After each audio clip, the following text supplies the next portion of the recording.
gracias por acompañarnos en Encendidos. Nos estamos escuchando ya, ¿sí? Perfectamente. Muchas gracias. Buenos días, Mabel. Buenos días, Fátima, Rubén, todo el personal. Sigue aquí trabajando con mucho coraje, con mucha valentía. La máquina tiene que seguir funcionando y la máquina informativa, sobre todo, que es lo que más necesitan en este momento todos los ciudadanos, Mauricio.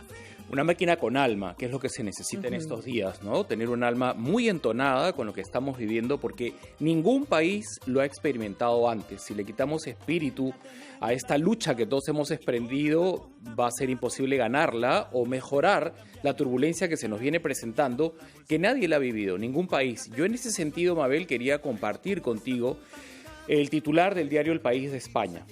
¿Qué ha pasado en España? Tienen también su segunda semana de cuarentena ya. Sí, ayer les dijeron, antes de ayer les dijeron que se iban por 15 días más. Bueno, ¿qué ha pasado en España? España ha iniciado la segunda semana de aislamiento con el peor de los datos posibles.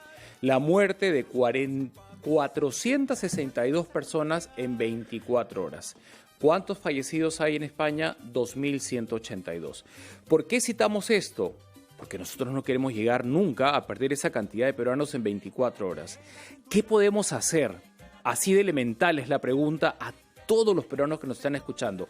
Esto acaba de pasar en España, que ya viven en aislamiento. Han batido su récord. ¿Cuántos murieron en un solo día? 462. ¿Cuántos muertos van? 2.182. Nosotros empezamos nuestra segunda semana de aislamiento y tenemos 5 muertos. Sí, es interesante. Ayer en los diferentes programas dominicales podíamos ver reportajes que contaban lo que estaba sucediendo en Italia, en España, y alguien comentaba por ahí que era como vernos en el futuro, ¿no? En un futuro que podemos evitar. ¿Y cómo lo hacemos? Quedándonos en casa, manteniendo siempre los hábitos de higiene, lavarse las manos, importantísimo. Si usted es de las personas que tiene que salir a trabajar porque está dentro de las excepciones, llevar su mascarilla, ¿no? Sobre todo si está en el transporte público, es mucho mejor prevenir y al llegar a su casa continuar con el protocolo, lavarse las manos, quitarse la ropa, de ser posible bañarse. En mi caso, Mauricio, desde que yo salí de mi cuarentena, yo llego a mi casa y no tengo contacto con mis padres. Hablo con ellos de lejos, los abrazo, pero de lejos, y de repente me vinieron unas ganas de abrazarlos y besarlos, porque te das cuenta que son personas a las que amas y que están ahí, pero muchas veces damos por sentada su presencia, ¿no? Y es ahora cuando lo aprecias más también. Tuviste que postergar ese deseo. Sí, hasta ahora, hasta que acabe todo esto, porque ellos son parte de la población vulnerable, ¿no? Muy interesante lo que mencionas, Mabel, porque yo creo que ya caló el mensaje en todos los peruanos de quédate en casa. Pero lo que no hemos aprendido es qué hacer con 15 días de encierro para dominar finalmente ese sentimiento que tú has descrito. Ya no puedo más con la nostalgia, ya no puedo más con la melancolía, ya no puedo más con la tristeza, ya ordené, ya limpié, ya planché, ya hice de todo. Ahora dime cómo salgo adelante. Y lo que mencionas tú al comienzo del programa, estamos haciendo una situación paralela con España, es interesante, a ellos les han prolongado el estado de emergencia. ¿Es posible que lo prolonguen en Perú? No lo sabemos. Tendríamos que estar preparados para ello en todo caso. Así es, no lo sabemos, pero lo que tenemos que aprender estos días es algo para lo que nadie estaba preparado. No solo es un tema del Perú, es un tema del mundo. ¿Y por qué comparo las estadísticas? Porque las estadísticas son tristes, pero no son tan desalentadoras como las de Italia y las de España. Le damos la bienvenida, ¿te parece?, al doctor Elmer Huerta. Por supuesto que sí, doctor Huerta, ¿cómo está? Mabel, buenos días. Mauricio, buenos días a todos nuestros oyentes. Pues como todo el planeta, en realidad todo el planeta, excepto Wuhan. Wuhan ya limpió, digamos, el problema, ya salió del problema. Ahora ellos están preocupados en los casos importados. Imagínate, el virus salió de allí y está regresando allí, pero estamos muy preocupados y yo creo que nuestros oyentes en nuestro país, en nuestro Perú, en esos momentos de flaqueza, de frustración, Mabel, en esos momentos en que dice, carambas, ¿verdad que se acumula todo? Piensen en por qué se está haciendo esto. ¿Por qué? Yo creo que si nos concentramos, Mabel, Mauricio, en ese por qué estamos haciendo, esta penuria, esta enorme fatiga que estamos teniendo se va a corregir. ¿Por qué estamos haciendo esto? Por dos cosas. Número uno, para salvar nuestro sistema de salud, que no se sobrecargue, porque no tendríamos a dónde poner a tanto paciente que esté grave. Y lo segundo, por lo que dijiste, Mabel, para salvar la vida de nuestros padres, a madres, abuelitos y abuelitas. Yo creo que si tenemos eso en mente, la dificultad que estamos teniendo, Mabel, va a ser muchísimo menor. Doctor, todavía no es tiempo, pero yo imagino que después de pasado todo esto, tendríamos que reflexionar sobre todo el sistema de salud, ¿no? ¿Cómo es que este debe modificarse y debe servir a todos los peruanos sin excepción? Esto nos está dejando una gran lección. Así es. La vida yo creo que se va a dividir para todo el planeta desde antes y después de la pandemia. Así vamos a hablar en el futuro, Mabel, en muchas cosas. En el mundo de la economía, ni qué decir, ¿verdad?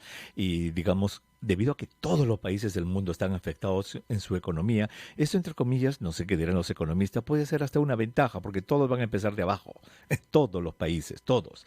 En la parte social, el acercamiento a las personas, ya lo vamos a ver diferente, porque hasta que no salga una vacuna y todo el planeta esté protegido, Mabel, siempre vamos a estar desconfiando quién está a nuestro lado, quién nos puede contagiar. O sea, todo realmente va a cambiar en la vida a partir de esta pandemia, Mabel. Doctor, ya deben haber llegado los equipos de evaluación rápida, de despistaje rápido. Estaba previsto que ingresen a nuestro país el día entre viernes y sábado. ¿Cuánto más va a ayudar tener un mapeo más amplio de pacientes diagnosticados o descartados? A ver, el uso de las pruebas tiene dos finalidades, como en todo, ¿verdad? Estamos hablando de la pandemia en general y hay dos esferas, la esfera individual, la esfera que la persona puede hacer en su casa, el señor, la señora que nos escucha, de la distancia social, de lavarse las manos, de no acercarse a los ancianitos, todo eso es la esfera personal, individual, y la otra es la de salud pública, qué dispone el Estado, todo ese tipo de cosas. De igual modo, las pruebas, Mauricio, tienen dos finalidades. Una es que a la persona, al ser humano, al individuo que vaya con síntomas a hacerse ver, le digan, ¿sabe qué? Usted no tiene coronavirus. Se va. Eso es en el 90% de los casos aquí en Estados Unidos y en el 95% de los casos en el Perú. Está en 94% porque son 6% positivos. Muy bien, eso es una. Pero la otra es que cuando se hagan más y más pruebas en la comunidad, van a empezar a hacerse ya en gente que no tiene síntomas, en los contactos. Porque si yo descubro, Mauricio, y discúlpame que te ponga a ti, pero para que nuestros oyentes entiendan. Yo te pongo a ti, Mauricio. Imagínate que a ti te sale positivo. Entonces yo me siento contigo como salubrista y te digo, Mauricio, por favor, ¿estás positivo? No te preocupes, y ahí viene la parte médica. Muy bien. Yo quiero que me des el contacto, el nombre de todas las personas con las que tú te has reunido en los últimos 10 días. Entonces tú vas a tener que hacer un esfuerzo, Mauricio. A ver, hoy día, ayer, antes de ayer, y esas personas hay que ya contactarlas y hay que hacerles la prueba. Allí es donde entra lo que se llama el valor en salud pública de la prueba, porque allí no solamente voy a encontrar otros positivos al quien tú los puedas haber contagiado, sino sanos asintomáticos que están positivos. Y allí vamos entonces recién a ver cuál es la verdadera extensión de este virus en la comunidad. Dos usos entonces, al individuo y a la comunidad. Entonces, doctor, mientras más pruebas se hagan a la población, más vamos a tener más éxito en detener el virus. Correcto, lo dijo el director de la Organización Mundial de la Salud y pasamos este audio en la primera edición de la Rotativa del Aire la semana pasada cuando él decía, yo tengo un consejo para todos los gobiernos y lo dijo 3 veces y lo voy a buscar. Test, test, test. Hagan la prueba, hagan la prueba, hagan la prueba, porque no podemos nunca luchar contra un enemigo con los ojos vendados y jamás podremos luchar contra esta pandemia si no sabemos quiénes están infectados. Póngame ejemplo todas las veces que quiera, doctor Huerta. Yo encantado de la vida de ser un comunicador facilitador y que toda la población. Me preocupa el espíritu que tenemos que tener entonado en días tan duros. El mensaje de quedarnos en casa lo vamos a repetir. Ahora me gustaría pasar al siguiente universo, ¿no? ¿Cómo seguir con el ánimo arriba? ¿Va a ser suficiente este aplauso de las 8? ¿Qué otras cosas podemos hacer? Regresamos con más en Encendidos. Regresamos. Estimado doctor Elmer Huerta, ¿cómo vamos avanzando día a día? La trascendencia de quedarse en casa como herramienta letal para parar al coronavirus, ¿no? Que ya no haya ninguna excusa, ¿no? Que se me acabó el aceite, que el perrito ya no aguanta, ¿no? El que no aguanta es el humano.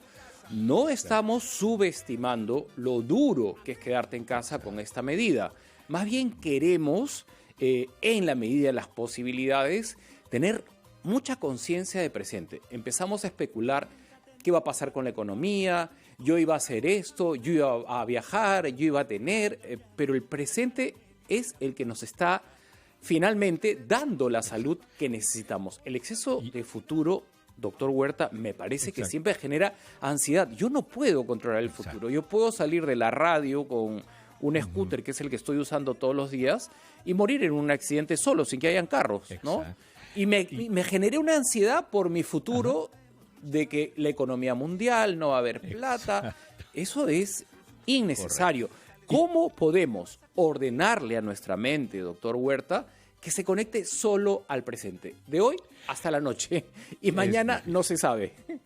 Es muy difícil. Eso lo dijo Mahatma Gandhi hace muchos años. Él dijo que en la vida hay 2 días que no existen. Ayer, que ya pasó, ya es un recuerdo, y mañana, por lo que acabas de decir, porque ni siquiera sabemos si vamos a estar vivos. El único es el hoy, el hoy, el hoy.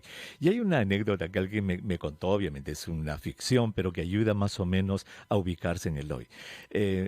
Alguien me contó, me dijo, imagínate que en el África, o por nombrar cualquier Amazonía, o cualquier en nuestra Amazonía puede ser, un grupo de 15 exploradores se quedaron perdidos, completamente perdidos, y a merced de las fieras y a merced de todos los peligros de la selva. Lo único que sabían, Mauricio, era que si cruzaban un puente se iban a salvar.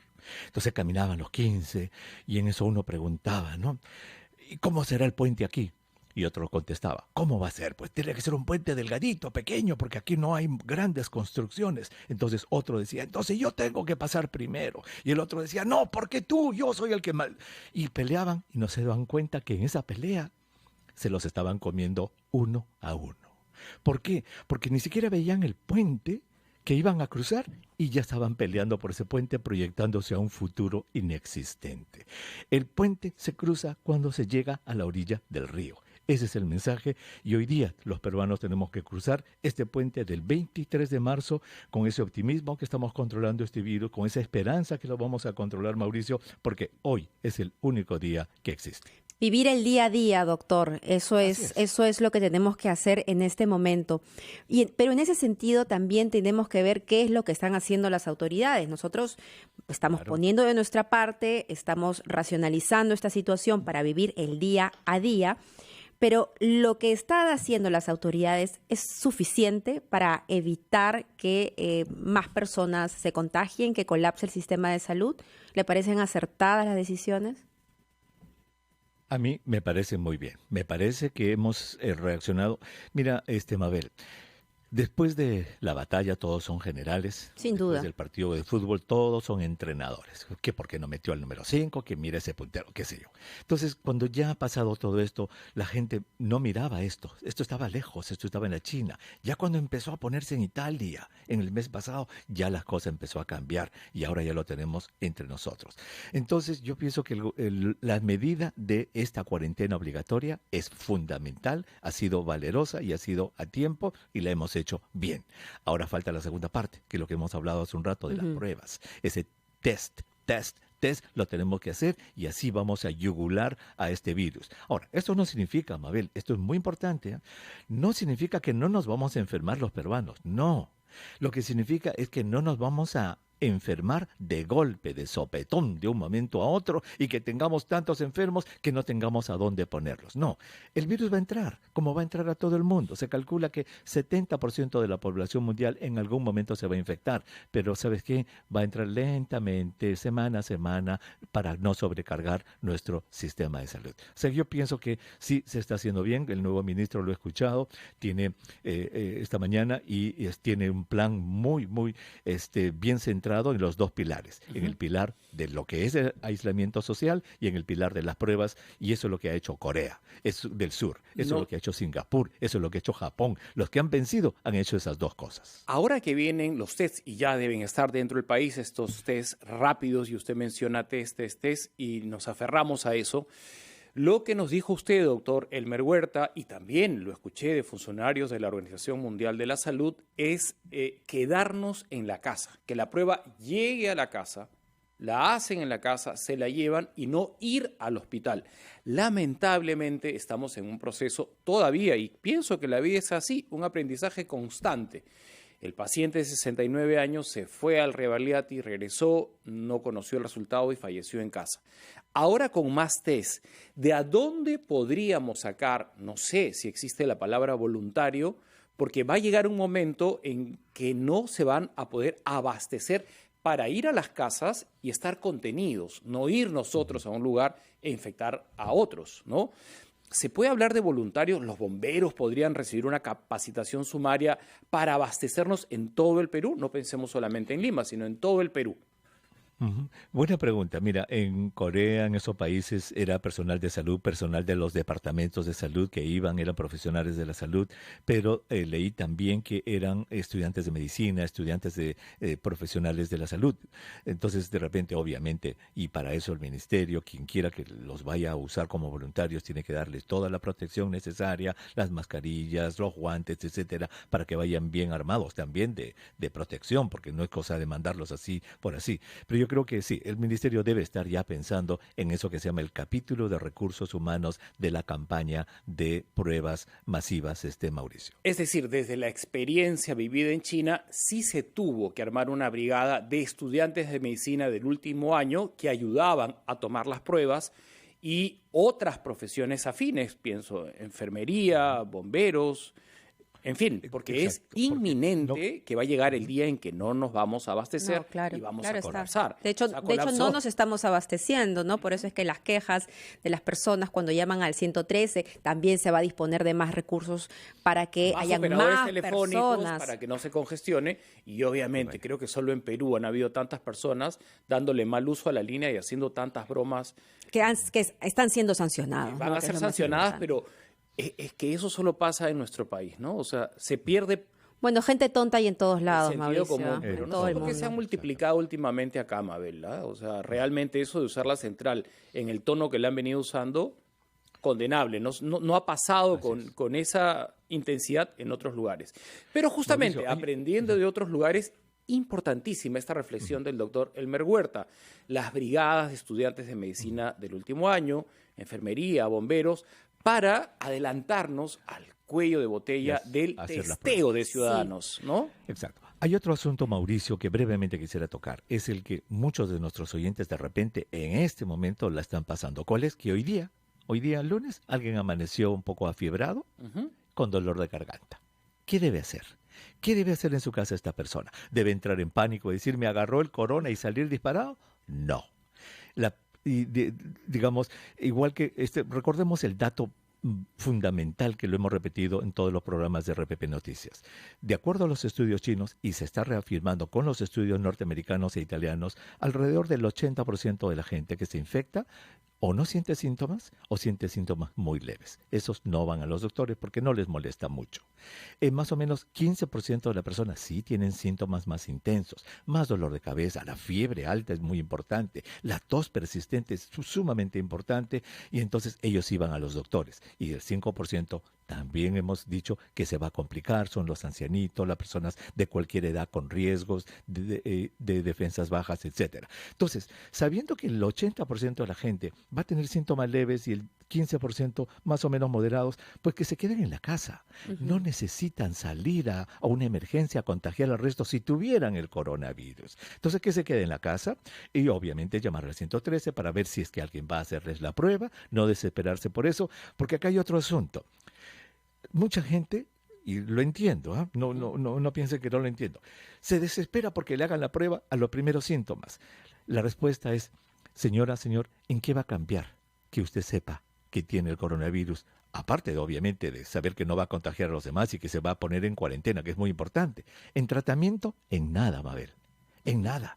Porque no hay tratamiento para esto. Entonces, que la gente no piense que no me hacen la prueba y eso me va a complicar las cosas. Vamos a regresar, doctor, con esa información. Los testimonios de las personas que se quedaron en casa y que lamentablemente no recibieron la visita del profesional de salud con el testeo, dicen que el reposo las alivió. La hidratación continua y sostenida también las alivió, que en cuanto empezaban a hacer ejercicios dentro de la casa se volvían a sentir mal. Parece que el reposo les ha ayudado mucho en la eliminación del virus de su organismo. Es como cuando tienes una gripe, ¿no? Sopita de pollo. Mucho reposo. Y mucha agua. Bueno, vamos a regresar con más. Son las 10:29. Estamos en RPP, Confianza por todos los